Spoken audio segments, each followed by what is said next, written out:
Ini COVID ini aja juga sebenarnya ada produk bioteknologinya loh, Pak. Itu vaksin mRNA, katanya. Itu kan produk bioteknologi juga ya. Bagaimana prediksi tren industri biotek ke depan dan inovasi apa yang dilakukan dari sisi perkembangan jamu dan chemical? Bahwa kita ini memang kita butuhkan Innovation Center, Pak. Kita butuh benar-benar satu program biotek yang khususnya untuk pengembangan jamu ya. Ini luar biasa, Pak. Dan ini mungkin the first and the only one in Indonesia so far ya.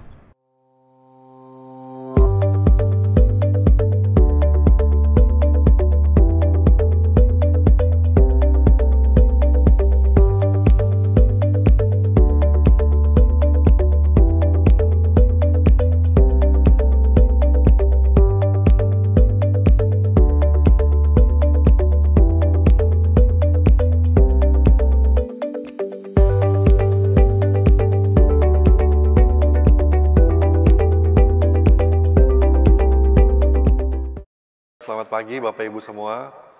Selamat berjumpa lagi di JBK Industrial Talk Show. Kita hari ini sangat eksklusif karena ada spesial guest star.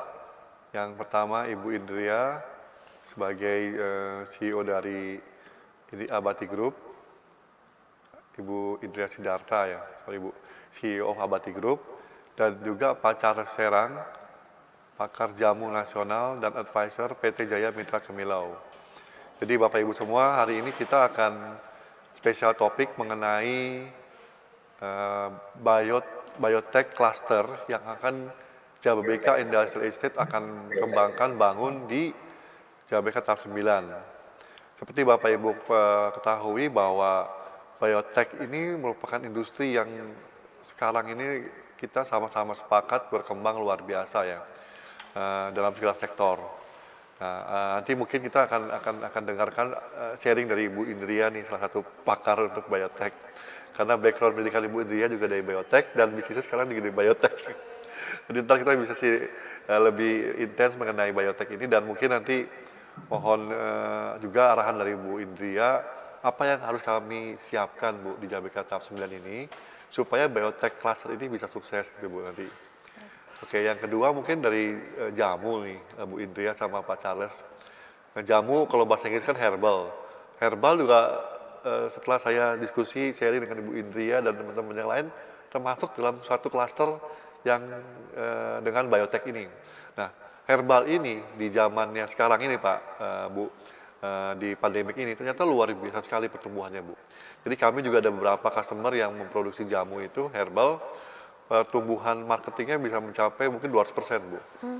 Karena mereka banyak, karena memang sumber daya alamnya melimpah di Indonesia, ya, dieksplor dengan sangat baik, pasarnya pun banyak berkembang di pandemik ini. Ya mungkin Bapak Ibu semua sudah paham apa itu bahan bakunya herbal, ada jahe, ada kunyit, ada mungkin serai, daun serai, segala macam Bu ya. Yang nyata setelah diolah, saya pun juga pernah minum jamu Bu, jamu tradisional Pak Charles. Jadi saya rebus Pak temulawak, jahe, sama daun sirih, daun serai. Ternyata itu luar biasa benar khasiatnya Pak Charles dan Bu Indria. Selain kita punya daya tahan tubuh kita tinggi, tapi ada efek sampingnya Pak Charles sama Bu Indria. Nafsu makannya luar biasa, karena ada temulawak. Nah itu nanti kita akan dengarkan sharing dari Pak Charles ini sebagai pakarnya herbal. Sekarang Pak Charles ada di Hawaii, Bu Indria sama karena sedang memberikan ini juga nih webinar juga di seminar di Hawaii Bu. Jadi ini luar biasa sekali pengalamannya Pak Charles. Nanti kita akan dengarkan semua sama-sama. Mungkin kalau berkenan Bu, saya mohon Pak Charles mulai dulu. Silakan. Silakan Pak Charles, mungkin Pak Charles bisa sharing pengalamannya selama ini, sebelumnya Pak, success story sebelumnya dan sekarang planningnya Pak. Silakan Pak Charles, silakan. Selamat siang Pak Rudi. Siang Pak. Ya, selamat siang dan kepada teman-teman kita semua yang mungkin para pemirsa lah yang mungkin lagi punya berkenan untuk sedikitnya sharing ya. Saya ingin sekali bicara soal jamu ya. Mungkin jamu ini menjadi darah daging saya ini. Saya masuk di jamu itu sejak 1976. Oke, Pak. Jadi berarti udah berapa tahun? 24 plus 21 ya mungkin 45 tahun ya. Jadi perkembangan jamu ini luar biasa ya. Tapi ya sangat disayangkan bahwa apa yang kita usahakan bersama-sama dengan gabungan pengusaha jamu, sampai saat ini memang kita kurang yang namanya itu inovasi dan perkembangan secara teknologi ya, kayak biotek ini. Ini terus sekali saya sangat terima kasih nih ada Ibu Indria nanti yang bisa memberikan sharing ya. Saya melihat tantangannya luar biasa karena potensi jamu ini kalau kita melihat apa yang saya jelaskan nanti di dalam paper saya itu, sebenarnya jamu ini sejak tahun mungkin sebelum kita lahir sudah berkembang sebagai makanan awal mulainya ya. Makanan dulu, lalu mulailah kita menjadi pengobatan gitu loh. Nah, makanan yang pertama kali yang berkembang itu adalah beras kencur. Mungkin Bapak tahu, Ibu, beras kencur ya. Beras kencur itu satu produk yang katakan menjadi pegangan jamu yang setiap produk itu mesti punya ada kepemilikan beras kencur ini. Memang gunanya ini memang kalau zaman dulu itu digunakan sebagai obat batuk ya. Dan memang batuk ini yang menjadi bagian proses perkembangan yang luar biasa. Kalau kena batuk ini biasanya sangat berbahaya karena apalagi COVID ya. Ini beras kencur ini digunakan juga sekarang untuk pengembangan di Thailand dan sambiloto. Sambiloto ini untuk peradangan dan nyatanya luar biasa dipakai sebagai pengobatan COVID di Thailand, Bangkok. Tapi nyatanya Indonesia ini memang belum diteliti ini sejauh mana sih dampak efek yang positif. Tapi yang digunakan sebagai dari keluarga saya itu sambiloto dan beras kencur ini menjadi bagian dari produk yang luar biasa sampai hari ini. Nah, hanya sayangnya kalau kita bicara jamu ini terus terang aja dari unsur jamu ini yang katakan jumlah spesiesnya kurang lebih 30.000 spesies, hanya 9.000 yang terdata sampai saat ini oleh LIPI ya, Lembaga Ilmu Pengetahuan Indonesia, yang saat ini memang belum diteliti secara ilmiah ya. Nah, ini yang menjadi kendala kita. Nanti akan saya jelaskan kenapa kok sampai hari ini nggak berkembang gitu loh. Nah, pemerintah sendiri sudah memberikan banyak dorongan, tapi tidak terintegrasi gitu loh, nggak integrated. Jadi semua pabrik jamu ini biasanya kalau belajar jamu ya dari pengalamannya sendiri, kerahasiaannya sendiri, sehingga nggak didukung secara ilmiah. Nah, inilah perlunya biotek saya rasa untuk temuan-temuan ini, apalagi yang saya lagi jalankan ini, ada 5 bahan jamu yang sangat potensi sekali. Pertama yang Pak Rudi katakan itu temulawak. Temulawak ini luar biasa Pak. Ini adalah berasnya jamu. Semua jamu harus punya pakai temulawak. Apakah jamu itu jamu batuk ke, jamu flu ke, semuanya harus pakai temulawak. Kenapa? Karena temulawak ini punya 3 unsur, Pak. Pertama adalah kalau Bapak pakai temulawak, biasanya pasti yang Bapak katakan itu bisa nafsu makan. Itu bagi untuk anak kecil lah. Tapi kalau dewasa, saya rasa tidak banyak pengaruhnya. Tapi sedikitnya meningkatkan appetite. Yang kedua, temulawak itu digunakan oleh orang tua kita sebagai untuk mencernakkan makanan, Pak. Mudah ke belakang. Pertama kita minum jamu itu selalu enak ke belakang, lancar. Jadi orang yang sudah berumur pasti kendalanya ke belakang, pasti kendala. Itu kedua. Yang ketiga, nggak sekedar katakan makan nggak bisa, tapi ke belakang nggak bisa, tapi juga katakan merasa tidurnya enak. Nah, jadi kalau minum temulawak selalu enak tidur, enak ke belakang, dan juga pasti enak makan. 3 itu unsur manusia yang dihadapi saat ini gitu. Sampai hari inilah. Nah, ini menjadi dasar kita. Tapi temulawak ini kenapa kok hanya di Indonesia? Kenapa nggak dikembangkan misalnya di Korea, Thailand, Filipina, Amerika? Mereka lebih ke arah kepada turmeric. Kunyit. Kenapa kunyit? Karena kunyit ini sebenarnya sangat punya atau memiliki high antioksidan dan juga sangat luar biasa di dalam katakan kegunaannya, benefitnya. Tapi propertiesnya temulawak lebih banyak. Mereka, setahu saya temulawak itu punya 27 properties. Enggak sekedar cuma hanya antioksidan, tapi meningkatkan juga untuk kanker bisa. Segala macam penyakit ini memang temulawak ini hebat sekali. Nah ini yang belum diteliti. Dan anehnya, temulawak ini yang dikembangkan hanya ada di kota Semarang, pinggiran. Tapi enggak di Surabaya, enggak katakan di Malang, enggak di Makassar. Kenapa di Semarang? Nah ini belum ada penelitian. Kok aneh?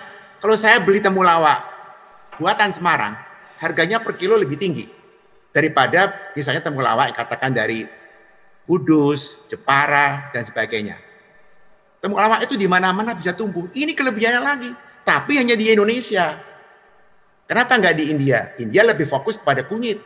Semua makanan-makanan katakan India kari-kari itu pasti pakai kunyit. Jadi maka itu kenapa kunyit lebih mendunia. Nah, tapi dalam 5 tahun ini, temulawak ini luar biasa. Sehingga ya ada namanya temu ireng dan sebagainya. Mereka itu yang namanya kurkumanya atau kurkuminnya jauh lebih bagus daripada kunyit. Nah ini perlu penelitian lagi nih syariat untuk bioteknya, karena kita melihat intisarinya, bagaimana ekstraknya dan sebagainya, ini perlu dikembangkan Pak. Sejauh mana ekstrak ini bisa digunakan misalnya untuk pengembangan misalnya peradangan. Kenapa harus kencur misalnya? Kalau kencur itu orang penyanyi-penyanyi yang mau suaranya kayak Sundari Sukoco ya tiap hari dia mesti nyanyinya pakai kencur supaya suaranya lebih nyaring gitu loh. Ini juga unik juga. Kenapa kencur? Karena dari dulunya sono itu kalau orang mau nyanyi dia makan kencur dulu supaya nyanyinya suaranya lebih bagus gitu loh Pak.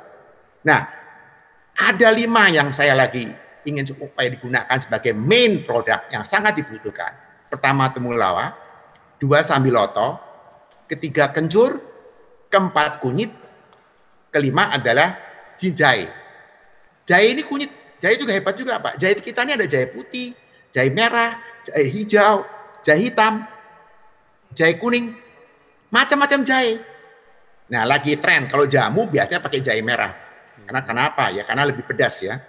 Jahe merah dipakai sebagai ya untuk rematik, supaya ngilangin sakit lambung. Ini lagi trennya bentar lagi puasa. Pasti jahe habis karena dipakai untuk anti lambung. Pak bisa tahu bayangin bahwa lambung ini pencernaan makanan sekarang ini luar biasa Pak.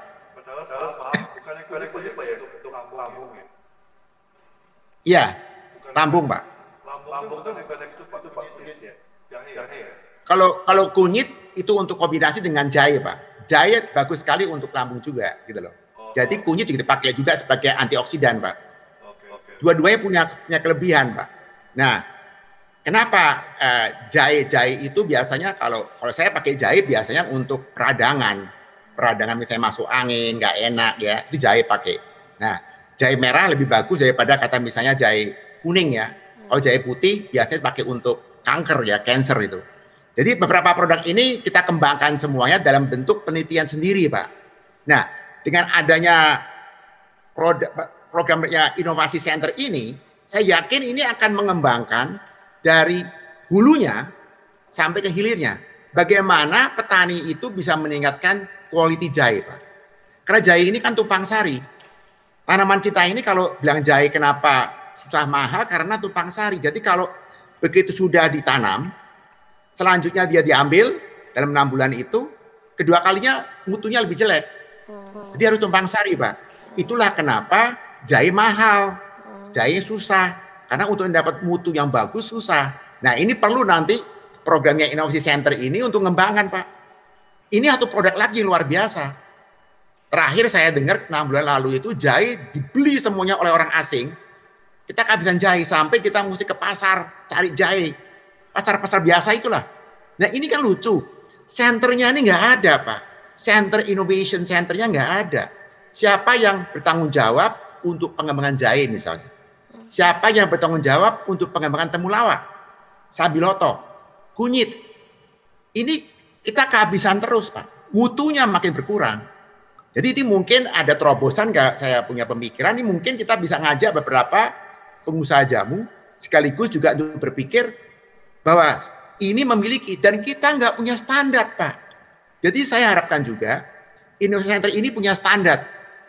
Yang sedikitnya itu standarnya yang punya dipatenkan oleh the best what you have done so far gitu. Kayak kita buat sesuatu itu kita bikinkan standar sendiri Pak. Karena standar ini nggak kelihatan gitu loh Pak. Nggak ada.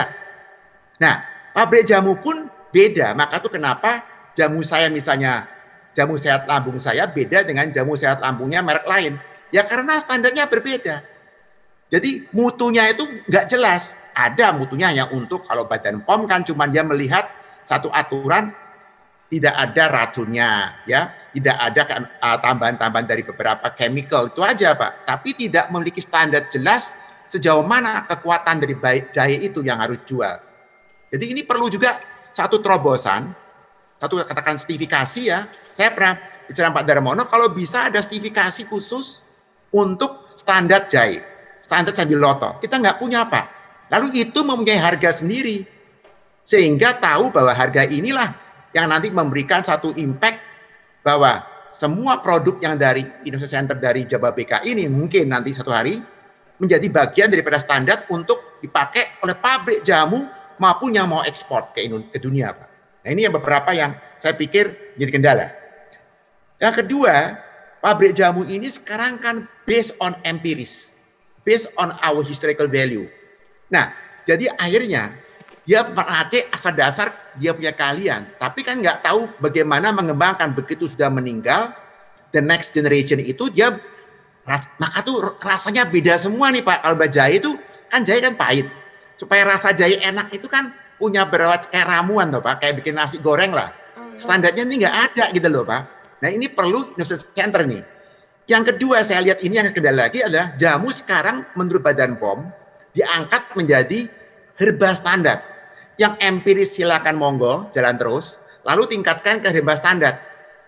Herba standar itu dia hanya dilihat mengenai masalah pri misalnya katakan ada berapa produk. Kalau kita bilang jamu kan ada 30-20 komposisi boleh masuk kalau itu empiris. Begitu masuk herba standar itu dikurangin Pak, nggak boleh lebih dari 10 misalnya bahan jamunya. Padahal kalau Bapak jamu Pagelandu saya itu ada 15 komposisi. Jadi bagaimana sekarang supaya pemerintah yakin bisa meningkatkan mutunya, lalu dibuatkan namanya herba standar. Lalu setelah itu kalau dia melihat efikasinya, mau diuji klinis, masuk namanya fitofarmaka Pak. Nah fitofarmaka itu menjadi obat tapi dalam base katakan on jamu. Obat ini tidak boleh lebih dari 5 bahan jamu. Jadi misalnya saya bikin namanya katakan jamu Pagelinu untuk fitofarmaka, itu melalui uji klinis. Kendalanya lagi Pak, untuk mencapai uji klinis itu memerlukan biaya besar. Kedua, kita nggak punya SDM. Ketiga, orang begitu lulus fitofarmaka, jual sama siapa? Nggak ada lagi. Maka itu mungkin di Indonesia Center ini mestinya ada market yang memakai, membeli. Jadi ada namanya demand and supply Pak. Kalau nggak ada demand supply ini susah, karena kalau kita bicara namanya Indonesia Center ini, yang lagi dibutuhkan sekarang tuh adalah sekarang bagaimana meningkatkan daya tahan tubuh, meningkatkan yang namanya katakan resisten. Kedua, kita bicara anti-aging Pak. Kalau kita lihat anti-aging ini sangat dibutuhkan oleh masyarakat dunia sekarang. Nah produk apa yang bisa meningkatkan anti-aging ini? Ya nggak lepas temulawak ini Pak. Temulawak itu luar biasa. Kenapa kita nggak fokus ke situ? Ini belum ada orang yang bisa meningkatkan, katakan satu penelitian, bagaimana caranya supaya produk jamu ini menjadi satu, katakan base untuk anti-aging khususnya. Tapi sudah proven, sudah ada yang namanya center yang mempelajari basicnya, kenapa itu bisa menimbulkan, katakan quote unquote, menjadi bagian anti-aging proses. Jadi ada 3 mestinya jamu. Empiris kita tingkatkan dari arti bahannya. Kedua adalah bagaimana menjaga herba standar supaya mutunya, katakan efikasinya bisa kita pertanggungjawabkan. Yang ketiga kalau masuk ke obat itu luar biasa. Belum kita bicara spa Pak. Kita bicara spa aja. Sekarang kalau Ibu mungkin Ibu Indria kayak Bali, spa itu umumnya itu milik orang Malaysia. Padahal belajarnya dari kita. Kenapa? Karena dia ahli memasarkan, maka itu perlu satu Indonesia Center. Misalnya saya punya mangir. Mangir sama lulur bedanya apa sih? Kalau mangir itu kan untuk body scrub. Ya, lulur itu mangir itu untuk kulit body scrub. Jadi kalau misalnya kita mau pakai pengganti sabun lah, tapi untuk ngilangin daki-daki lah. Kalau lulur itu untuk katakan mengencangkan kulit. Nah, ini produk bahan-bahan jamunya ini sangat berpotensi untuk jaga, untuk tingkatkan sebagai bagian daripada Innovation Center. Jadi ini bisa lagi dikembangkan lagi, tapi kita nggak punya standarnya lagi, nggak punya sertifikasinya. Asal semua buat, dikatakan ini milik saya punya bagus, ya udah. Padahal mestinya ada satu standar yang dimiliki oleh kita sebagai bagian dari proses untuk menambah atau added value bagi yang memasarkan, Pak. Jadi itu mungkin 3 itu yang saya pikir menjadi kendala. Lalu kalau Bapak bicara nama center ini, yang kita punya kendala itu pertama adalah biaya, Pak, cost. Kenapa pabrik jamu nggak mau mendapatkan seolah-olah itu meneliti karena biaya cukup tinggi. Kedua, kita nggak punya SDM. Siapa SDM kita? Karena kita nggak mau terbuka, Pak. Yang ketiga, kita nggak punya namanya research center. Nah, inilah kenapa kita ini butuh namanya Innovation Center ini untuk mengisi orang-orang yang katakan yang membutuhkan, Pak. Nah, ini beberapa yang saya lagi jelaskan ini ya sebagai bagian daripada paper yang saya jelaskan ini. Ini sebagai hasil yang saya tulis ini, bahwa ada 5 tanaman obat yang benar-benar yang perlu dikembangkan. Dan next, mungkin setelah ini baru kita bicara kira-kira apa sih. Ya, ini yang saya dijelaskan lagi, jamu empiris, ada herbal standar, ada fitofarmaka. 3 inilah adalah pengembangan daripada traditional medicine yang saat ini lagi dikembangkan oleh masyarakat jamu. Tapi setelah saya pelajari, memang fitofarmaka ini nggak benar-benar jalan karena dari pemerintah sendiri tidak mendorong pemakaian fitofarmaka itu untuk masyarakat luas, karena kita berhadapan dengan para katakan dokter yang terus terang aja banyak belajar dari farmasi yang kurang begitu menyetujui bahwa fitofarmaka sebagai pengobatan gitu loh. Akhirnya agak susah untuk bisa menerobos gitu loh, Pak. Jadi ini kendala yang kita hadapi saat ini. Dan lalu juga di pelayanan kesehatan juga kita merasa agak susah masuknya karena untuk mendidik dokter untuk menguasai fitofarmaka ini nggak semudah seperti apa yang kita harapkan. Jadi kita perlu dorongan juga untuk mendorong supaya bagaimana fitofarmaka ini bisa maju gitu, Pak. Nah, next ada lagi yang setelah itu baru kita bicara lagi adalah biaya. Ini biaya yang kita kendala adalah keterbatasan juga SDM yang saya katakan, juga keterbatasan dari fasilitas riset penelitian. Lalu obatnya belum dipakai di pelayanan kesehatan secara penuh. Nah, ini jadi potensi pasar juga. Akhirnya apa yang terjadi? Barang kita itu banyak sekarang ekspor ke luar negeri, Pak. Nah, ini yang saya khawatirkan, sehingga pasaran Indonesia ini terus terang aja yang menurut saya potensi besar, nyatanya orang asing lebih menyukai produk jamu daripada orang Indonesia saat ini gitu loh, Pak. Nah, ini saya khawatir. Maka jangan sampai nanti karena kita tidak ada satu program center inovasi ini, saya takut kita kehilangan katakan momen yang begitu bagus, Pak. Karena kan kita lihat orang lagi intuit sekarang, kalau bilang secara kesehatan, semua lagi intuit ke situ. Dan next, mungkin terakhir, di sini ada strateginya. Bagaimana ini pengembangan operasional? Kita increase the availability of standardized raw materialnya, kita tingkatkan bahannya, bagaimana meningkatkan penelitian dan inovasi teknologi, bagaimana kita integrate jamu sebagai menjadi bagian daripada health services, bagaimana kita meningkatkan daya saing industri obat tradisional, pengembangan juga laboratoriumnya, sertifikasi, karena terus terangnya kita nggak memiliki hal ini. Lalu kita membangun namanya networking juga, sehingga akhirnya kita punya pasar bisa terus berkembang. Gitu. Dan mungkin selain ini ada lagi tambahan, mungkin saya rasa itu beberapa poin-pointer yang saya mungkin sharing pada sore ini atau siang ini. Ya, mudah-mudahan para pemirsa juga bisa melihat sejauh ini, saat ini memang jamu ini menjadi bagian proses yang sangat luar biasa. Dan sebagai tambahan, kalau kita bicara kira-kira pengembangan jamu ini memang saat ini sangat berkembang sekali, Pak, di dalam resesi maupun dalam COVID ini, bahwa jamu sangat diminati oleh masyarakat untuk meningkatkan kesehatan, Pak. Jadi inilah mungkin beberapa pemikiran kami, mudah-mudahan bisa menjadi terobosan kita untuk maju bersama, Pak. Next, mungkin ada lagi? Oke, Pak, itulah sebagian daripada mungkin sharing saya pada siang ini. Kalau Pak Rudi ada mungkin pertanyaan dengan Bu Indria atau mungkin pemirsa, mohon kami persilakan, Pak. Terima kasih. Pak, I think I agree, Pak, sama Pak Charles tadi. Saya koreksi dulu, saya bukan pakar biotek, Pak. I used to study biotech and biochemistry.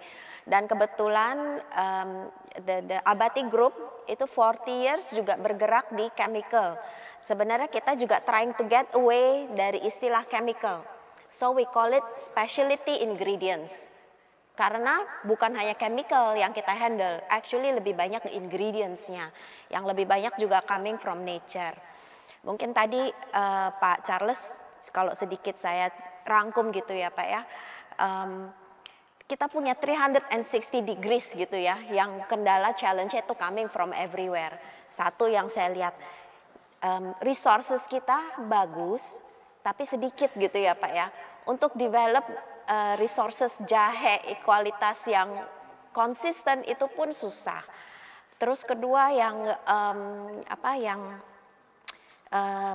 research kita belum ada itu karena biayanya tinggi. I think salah satu Indonesia punya problem itu adalah intellectual property protection. Ini yang sangat ditakuti sama orang luar. Jadi untuk transfer know-how seperti tadi yang Pak Rudi bilang dari China, lihat oh dia interested. Tapi kalau kita it's like a chicken and egg, mau mana yang duluan nih? Mau protection dulu apa mau resources dulu? Actually kan ini perlu dua-duanya. Research itu tidak akan berjalan kalau resourcesnya ternyata terlalu sedikit. Jadi ini dua mesti dikembangkan. Tapi then again, biotechnology balik lagi, it's a very big industry, actually it's a very big meaning. Even at small resources, itu kita bisa develop biotechnology product yang consistent and sustainable. Kebetulan karena saya berkecimpung di dunia specialty ingredient for many years, grup kita sendiri udah 40 tahun, saya sendiri 25 tahun experience di specialty ingredients, saya dapat kesempatan untuk traveling and see many biotechnology company di luar. Salah satunya kalau yang saya terinspire ya Pak ya, tentang biotechnology ini, itu ada satu ingredient companies yang kita represent untuk kosmetik, Pak. Itu adanya di Pontreux. Pontreux itu Brittany, jadi Perancis atas, udah arah ke England. Yes. Nah di situ dia mengembangkan dari ganggang laut. Can you imagine, Indonesia juga banyak ganggang laut gitu ya. Tapi di sana ganggang lautnya itu sangat diproteksi. Dia punya environmental control. Jadi ganggang laut itu boleh diharvest cuma 3 bulan dalam setahun untuk satu area. Nanti dia mesti pindah lagi 3 bulan lagi ke tempat yang lain. Nah, tapi dia mengembangkan bagaimana cara harvestnya itu dengan biotechnology production. Jadi dia itu pakai culture, jadi inoculate ekstrak atau enggak inoculate bahan yang benar-benar efektif untuk targeted untuk something gitu ya, misalnya untuk anti aging atau tadi Bapak bilang temulawak untuk immune system gitu ya. Nah dia bisa ekstrak itu aja, and then dia inoculate di culture di dalam lab, dikembangkan begitu. Nah itu prosesnya dia, jadi tidak mengganggu ekosistem ganggang laut yang sudah ada. Nah sebenarnya Indonesia bisa seperti itu, mau dari, nah itu kehebatannya biotechnology. Kita nggak peduli resource sedikit atau banyak, tapi yang penting we know how to produce secara teknologi, secara biotechnology untuk bisa ini menjadi commercialable. Nah sebenarnya kalau dari sisi industri ingredients, sebenarnya kan tidak tertutup dari sisi industri jamu atau industri pangan ya Pak ya.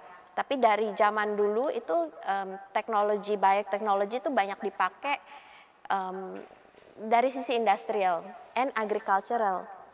Karena balik lagi kita kalau mikirin pemerintah nih ya, pasti pemerintah siapapun, negara apapun, pasti tujuannya adalah ketahanan pangan tuh Pak. Jadi gimana caranya supaya kita bisa mencukupi produksi makanan itu untuk konsumsi lokal, nggak perlu import lagi, nggak perlu import lagi gitu kan ya. Maka itu yang pemerintah lagi gembar-gemborin. Ayo kita mesti have this. Sebenarnya salah satu caranya adalah dengan developing biotechnology concept.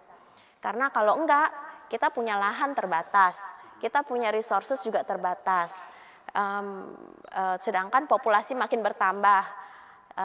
Kalau misalnya mau agriculture di luar Jawa juga sekarang saya nggak tahu ya ininya perkembangannya seperti apa, progresnya lebih banyak pasti di Pulau Jawa, balik lagi Jawa lagi gitu ya. Nah, jadi banyak hal kendala yang mesti di take care, tapi one thing at a time gitu ya, yang kita merasa yang minimum adalah low hanging fruitnya di mana nih gitu. Nah, kalau dari kita secara specialty ingredient company, kita berpikir apa yang ada, resources ada di dalam dulu, dan teknologi yang kita mesti kembangkan tidak terlalu yang high teknologi seperti tadi saya bilang di Prancis gitu ya.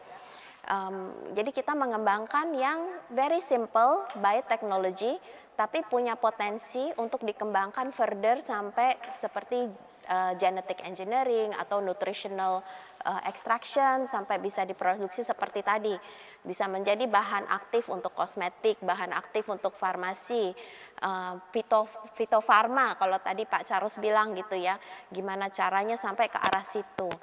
Nah, ini yang menjadi challenge bersama sih Pak Charles, Pak Rudy, I think ya. Tapi dari kita sendiri, kalau dari Abati Group, yang kita mulai adalah enzyme modified. Jadi kita tahu pemerintah lagi boost dairy production di Indonesia. Karena biar gimana pun bayi banyak nih Pak yang lahir, anak kecil banyak, youth kita 70% populasi itu di bawah 30 tahun, 30 years old ya. Jadi kita udah termasuk yang 30% tuh Pak di atas.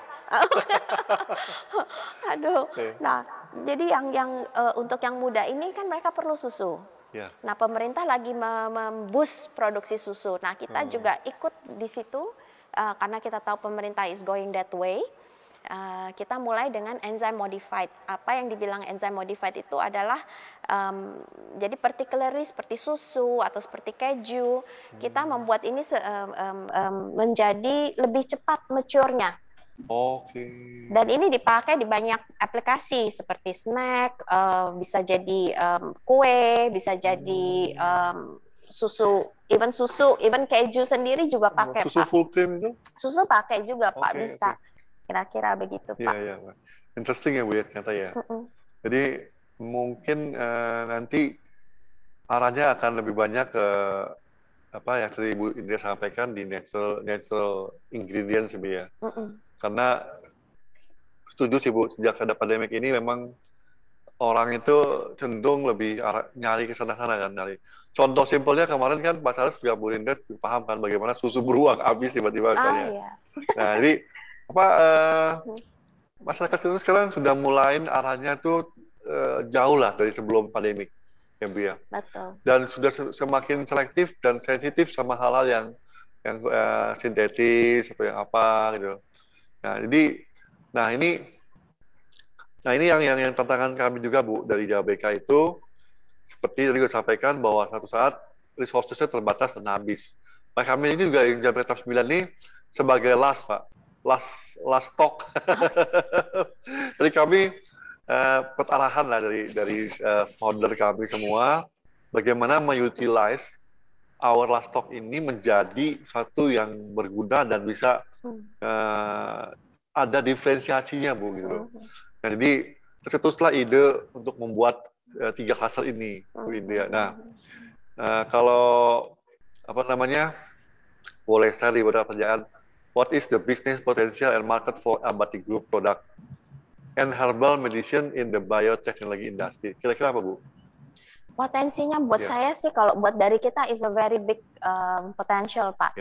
Like I said, is the future. Sebenarnya the future will be biotechnology. Mulai dari ini COVID ini aja juga sebenarnya ada produk biotechnology-nya loh Pak. Itu vaksin mRNA katanya.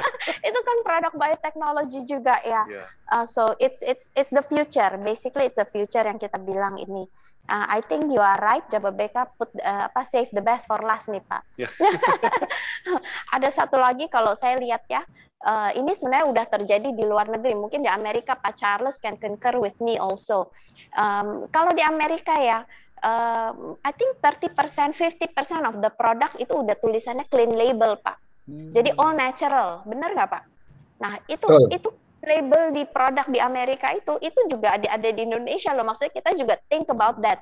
Minimum ya kalau nggak belum sampai clean label pun di Indonesia saya kalau beli produk pasti saya lihat belakangnya Pak. Iya, iya. Bapak lihat nggak Pak? Saya lihat ya. Lihat ya ingredientnya minimum sekali ada gitu ngelihat. Iya, Tapi saya every time I buy a new product saya pasti lihat. Nanti saya lihat lagi, oh PT-nya mana ya gitu.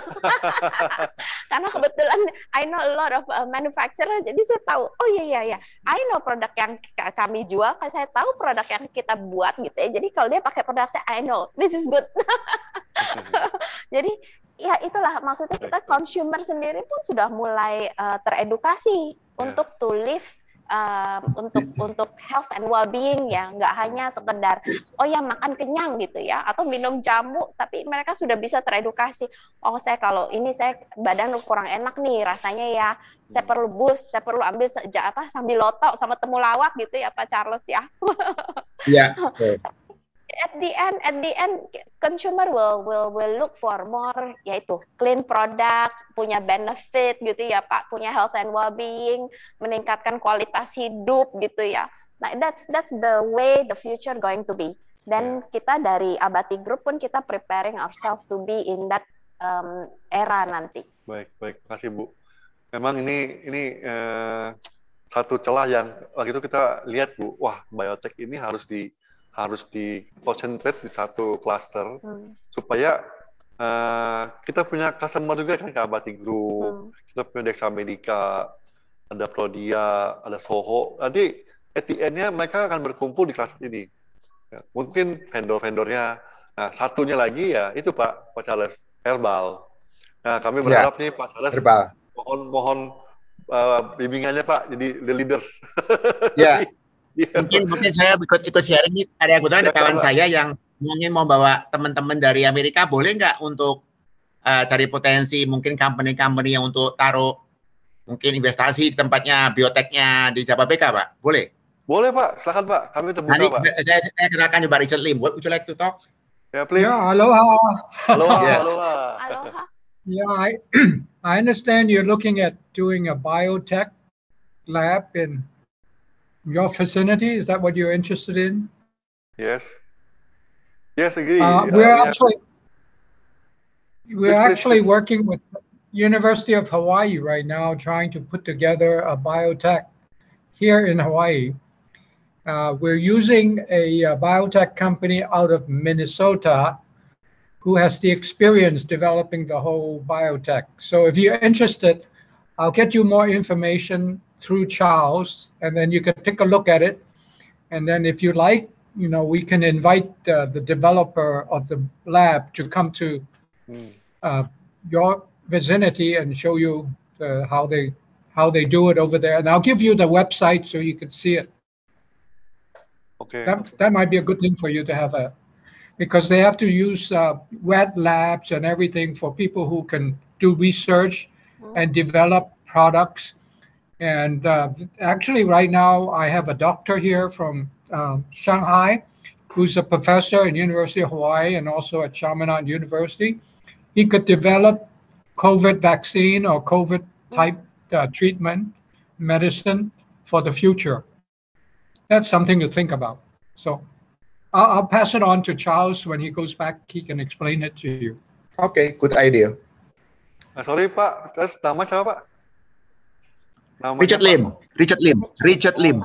Oh ya, Mr. Richard Lim, thank you very much for your supporting to us, Mr. Richard Lim. Yeah, no, anytime. Actually, I'm a client of Sanbei Pharma. Yes, I know Pak Yahya Santoso. Yeah. Santoso. Yeah. Yes. Richard Lim. I remember I visited a manufacturer in Hawaii. From Fuji Chemical. That's a biotechnology company as well for astaxanthin.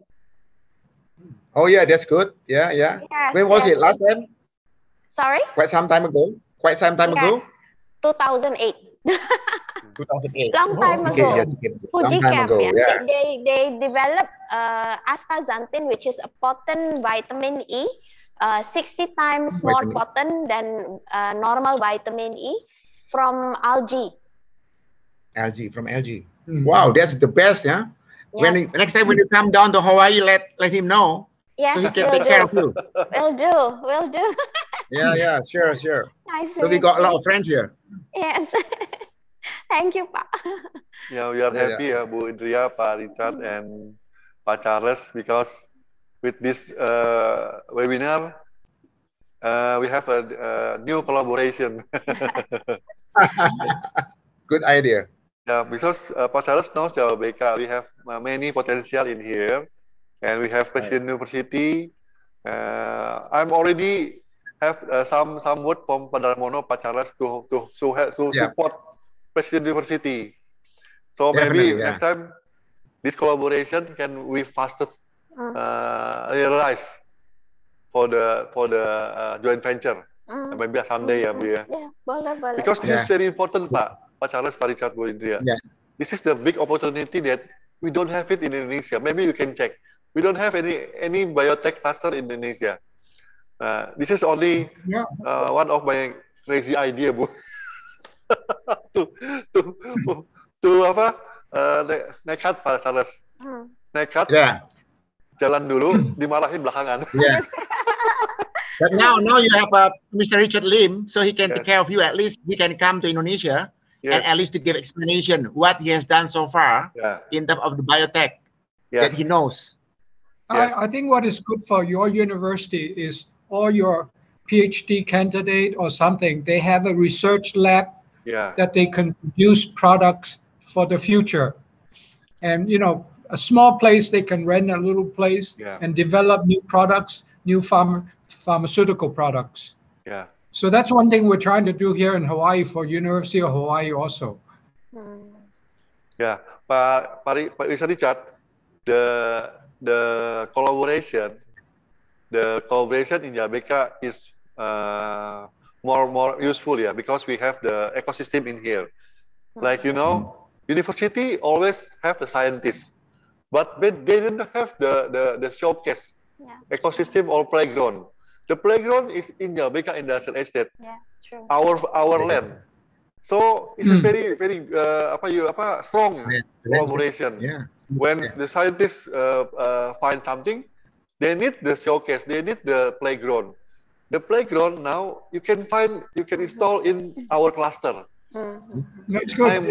My one of my vision, Bu, some of the biotech is R&D center for all the company in here. Now this R&D center is of course need the university. University can Presiden University, can from Hawaii, can collaboration, but still they need the playground. The playground is our land. This is Do you have the space right now for a lab? Maybe we can build someday somehow. Space. Okay, good. Yeah. This is why I want to build this cluster, biotech. In the future, from University Hawaii coming in here, have the new scientists and new improvement. Just implement in our land. Exactly. All right. That's good. That's very good. At least he knows. And we got a meeting also with the UH pretty soon. And at least I will talk about it, Yeah, Pak. Thank you very much, Pak. Actually, banyak biotechnology itu started from waste, Pak. Okay. So sebenarnya kalau you already have the ecosystem, kita bisa lihat kan mana yang punya waste apa, and then apa yang bisa dikembangkan. So apa yang menjadi satu research itu menjadi langsung menjadi applicable. Iya, Pak. setuju. Kan emang sudah ada betul. Pak Richard Lim, Pak Charles, we have 2,000 customers in Jabeka Industrial Estate. So 2,000 customers. 2,000 from 34 countries. So 34 countries. That's why we need this class. My dream, my dream is to build this cluster R&D center, because of course this 2,000 company now need the new improvement, everything can install, can apply in our R&D center. We have called Fab Lab, fabrication lab. You know kan, Bu ya? Yes. This fabrication lab is embryo for industry who want to implement Industry 4.0, Pak Richard. This is for high tech, but in the biotech, we have this cluster. This is Special the strong of biotech our foundation now, Pak Richard. Excuse me, just to give you some idea, back in 2002, we set up a plan that's taking medical waste and produce hydrogen. But it was too early at that time. So we had to shut down the plant after that because there's no hydrogen car yet at that time in 2002, 2003. So the project was a failure because we were too ahead of its time. I was one of the investors at that time, but we lost about $5 million US. So, but maybe if that technology is back here now, it might work because in the future, a car will be running on hydrogen rather than electricity.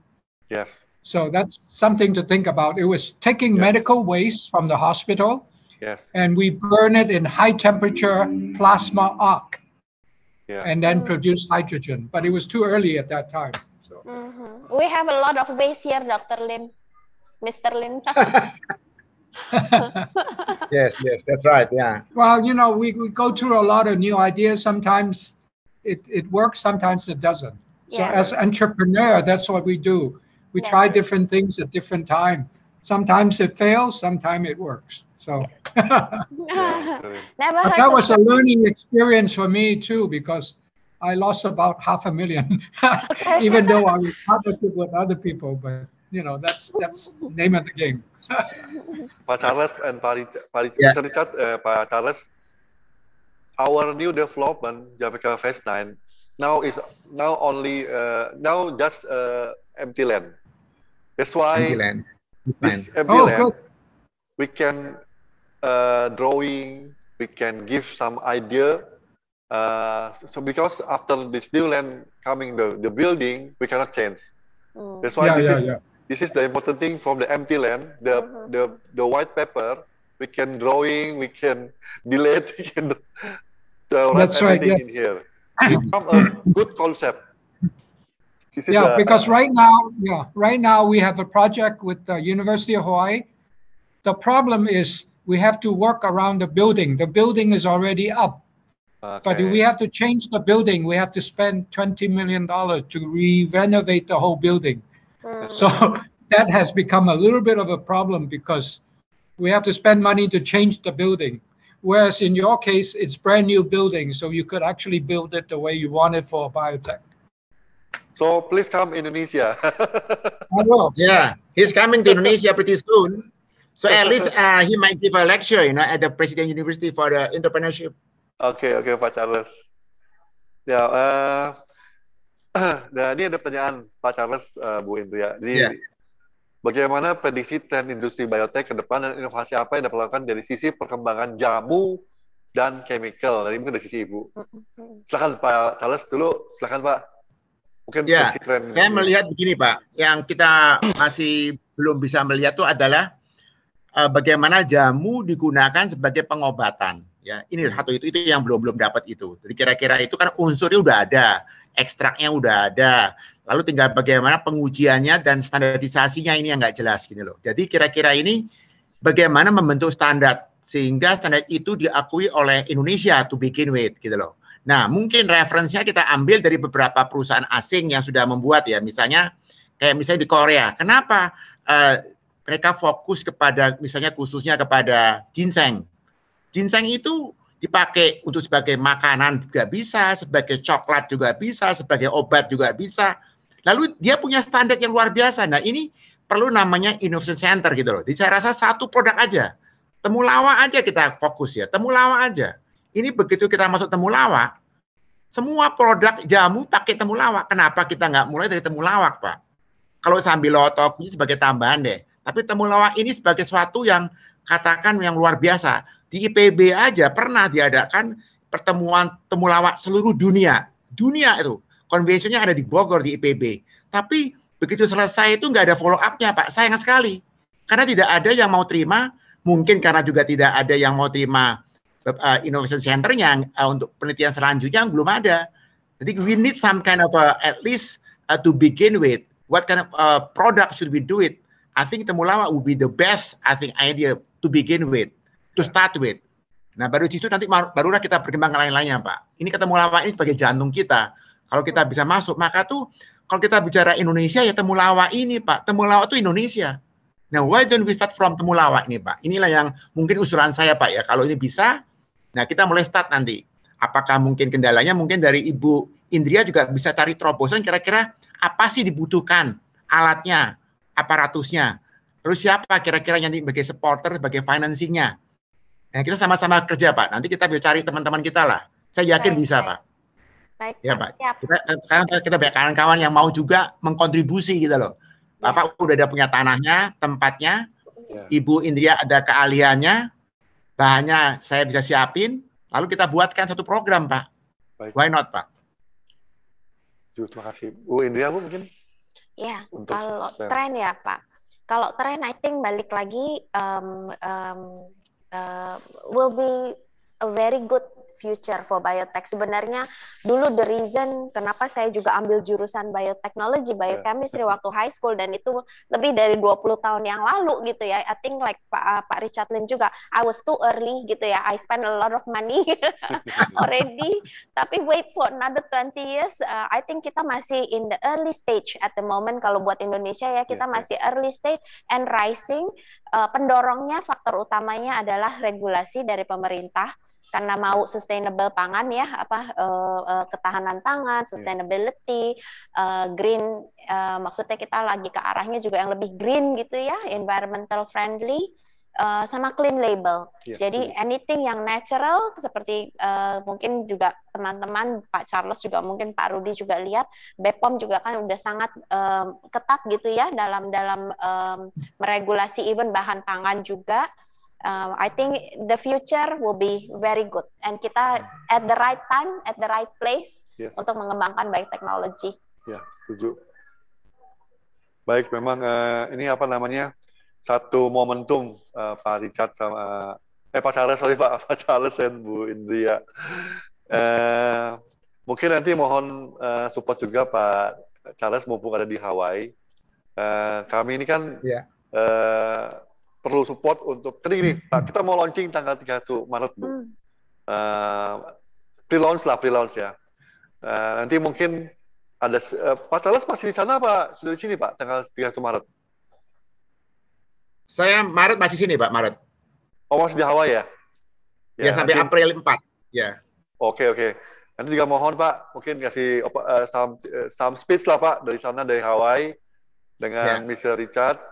Nanti saya akan undang Pak tanggal 31 Maret, nanti juga Ibu Indria saya undang, Bu, mohon. Jadi inilah Pak Charles, Bu Indria, honestly salah satu keberanian saya saja untuk mulai sesuatu yang baru, Pak Charles, Bu Indria. Karena saya yakin tanpa satu quote unquote Pak kenekatan, semua itu cuma teori aja Pak Charles sama Bu Indria.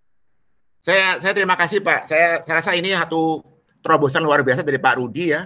Bahwa kita ini memang kita butuhkan Innovation Center, Pak. Kita butuh benar-benar satu program biotech yang khususnya untuk pengembangan jamu ya. Ini luar biasa, Pak. Dan ini mungkin the first and the only one in Indonesia so far ya. Kalau Bapak bisa buat terobosan cepat ini ya mudah-mudahan pasti tinggal suaranya tinggal didengungkan aja, Pak. Kalau Bapak berkenan mungkin Bapak bikin semacam kayak brosur ya, usulan saya, Pak. What to do, what are we supposed to do in order to have what we call a better opportunity to get what we call the performance of the what you expect to have it at last, you know. Kalau bisa rencana Bapak ini ke depannya ini apakah lainnya bagaimana bentuknya, cara bagaimana untuk bisa kita what is the requirement actually, you know, in order for me to sell to other people, to our friends as part of the investor to come down to Indonesia at least, you know, to go to Jababeka gitu loh, Pak. Ini harapan saya kalau bisa ya, umum saya di sini, saya banyak teman-teman di sini yang bisa berhubungan dengan Hawaii University, juga ada hubungan dengan beberapa katakan perusahaan-perusahaan yang katakan yang minat untuk masuk ke Indonesia, Pak. Siapa tahu itu, Pak, kita untuk bisa cepatnya kita berhubungan, Pak. Mungkin kalau dari saya, I think collaboration is always the best part ya Pak ya. Sometimes kita nggak kenal orang, tapi orang lain itu kenal dari siapa gitu ya Pak ya. I think it's a good ini collaboration that we have and Jababeka also have in the past, and I think all the best and all the success for you, Pak. Thank you very much, Bu Indria. Pak Charles, Bu Indria, terima kasih banyak. Sukses. Ini memang sekali lagi Pak, kita punya keberanian lah Pak untuk memulai. Ya, luar biasa Pak. Mudah-mudahan semuanya lancar, sukses Pak, sehat dan bahagia. Terima kasih sekali lagi Pak Charles, Bu Indria. Terima kasih, sukses selalu. Yuk, terima kasih Bu Indria. Thank you Pak. See you again in Indonesia ya. Don't forget to come to Indonesia. Sure, yeah, make sure coming to Indonesia. Sure. Okay, thank you. Bye. Thank you. Bye. Bye bye.